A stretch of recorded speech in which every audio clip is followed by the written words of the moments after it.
அனைவருக்கும் வணக்கம். நான் இப்போ உங்களுக்கு அழகின் சிரிப்பில் இருக்கக்கூடிய பகுதியில் கடல் பகுதியில் நம்ம அடுத்தடுத்த பாடல்களை பார்க்குறோம். அதில் எட்டாவது பாடலுடைய வரிகளை பார்க்கலாம் வாங்க. இதனுடைய தலைப்பு கடல் முழக்கம்.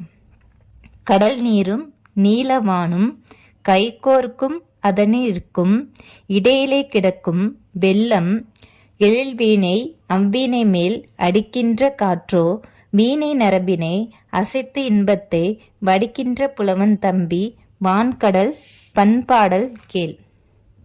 இதனுடைய பொருள் என்னன்னு பார்த்தீங்கன்னா, கடல் நீர், அது மேலே இருக்கக்கூடியது வானம். வானமும் கடலும் சேர்ந்து பார்க்கும்போது நமக்கு எப்படி தெரியுது? ரெண்டுமே பக்கத்தில் அருகில் இருக்கு இல்லையா? அதை தூரத்திலிருந்து நம்ம பார்க்கும்போது எப்படி இருக்குதுன்னு சொல்லியிருக்காரு பாரதிதாசன். கைகோர்த்து வானமும் கடலும் கைகோர்த்து இருக்கிறது போல நமக்கு காட்சியளிக்குதான். அப்போ அந்த நேரத்தில் அந்த கடலின் மீது வீசக்கூடிய காற்று எப்படி இருக்குன்னா, எப்படி விரல்களெல்லாம் வீணை மீட்டும் பொழுது இந்த வீணையினுடைய இசை எவ்வளோ மகிழ்வை தருதோ அதுபோல இந்த காற்று அடிக்கும்போது அந்த கடல் அலைகள் இதமாக இருக்கக்கூடிய சூழல் நமக்கு அந்த சத்தம் வீணை மீட்டுவது போல இருக்குதுன்றத சொல்றார். கடலினுடைய ஒளி அந்த வீணையின் ஒளியை வச்சு ஊமையாக சொல்லியிருக்கார். அடுத்த பாடல் நடுப்பகலில் கடலின் காட்சி.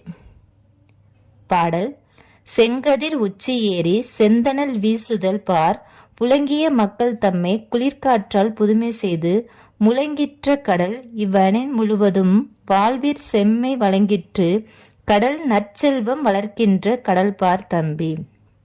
இதனுடைய பொருள் என்னன்னு பார்த்தீங்கன்னா, சூரியன் கதிர்களை உயரத்திற்கு வச்சிருக்கு இல்லைங்களா? அப்படி அந்த கதிரினுடைய சூழல் எப்படி இருக்குன்னா, சூரியன் கதிர்வீச்சு நமக்கு ஒரு வெப்ப சூழலை தான் உருவாக்கும், வெளிச்சத்தையும் கொடுக்கும், அதே போல் வெப்பத்தையும் நமக்கு தருது. அப்போது ஒரு குறிப்பிட்ட நேரம் வரைக்கும் தான் நம்ம சூரிய ஒளி நம்ம உடலில் பட்டால் எந்தவித சோர்வும் நமக்கு வராது. அதிக அளவில் அந்த சூரிய ஒளி பட நமக்கு எப்படி இருக்கும்? புழுக்கம் தோன்றும், வேர்வை வரும். இந்த மாதிரியெல்லாம் அந்த வெப்பத்தை நம்மளால் தாங்கிக் கொள்ள முடியாது. அந்த ஒரு சூழலில் நமக்கு உடல் முழுவதுமே ஒரு புழுக்க நிலை ஏற்படுது, அதாவது வேர்வை நிலை ஏற்படுது. அப்படிப்பட்ட சூழலில் ஒரு குளிர்ந்த காற்று நம்ம மேலே அடித்தா நமக்கு எவ்வளோ ஒரு மகிழ்ச்சி, எவ்வளோ ஒரு இன்பத்தை கொடுக்கும். அப்பாடா காற்றடிச்சிருச்சு, நமக்கு வேர்வை இல்லை அப்படின்ற ஒரு உணர்வு தோன்றும் இல்லையே, ஒரு மகிழ்ச்சி தோன்றும். அப்போது அந்த சூழலுக்கு காரணம் யாருன்னு பார்த்தீங்கன்னா கடல் தான். கடல் என்ன சொல்லுது? இப்படி உங்களுக்கு குளிர்ந்த காற்றை நான் தருகிறேன் அப்படின்றத கடல் சொல்லுது. அப்படி கடல் தான் நமக்கு நல்ல செல்வ வளத்தை கொடுக்கிறதுன்றத சொல்லியிருக்காங்க. அடுத்த பாடல் நிலவீர் கடல். பொன்னாடை களைந்து வேறே புதிதான முத்துச்சேலை தன்னிடை அணிந்தால் அந்த தடங்கற் பொன்னால் தம்பி என்ன என்று கேள். அதோ பார் எழில் நிலா ஒளி கொட்டிற்று மன்னியே வாழி என்று கடலினே வாழ்ந்தாய் தம்பி. உன்னுடைய பொருள் என்னன்னு பார்த்தீங்கன்னா, பகலில் மறைஞ்சிட்டு இரவில் தோன்றக்கூடியது எதுன்னு பார்த்தீங்கன்னா, பகல் பொழுதுல சூரியன் இருக்குது. சூரியன் என்ன நிறத்தில் இருக்குன்னு உங்களுக்கே தெரியும், நல்ல மின்னுகின்ற பொன்னொளி நிறத்தில் இருக்கக்கூடியது.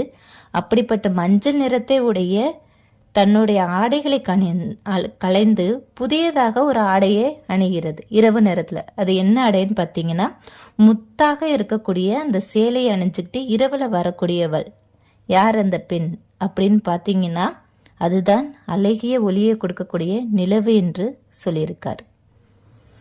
நன்றி.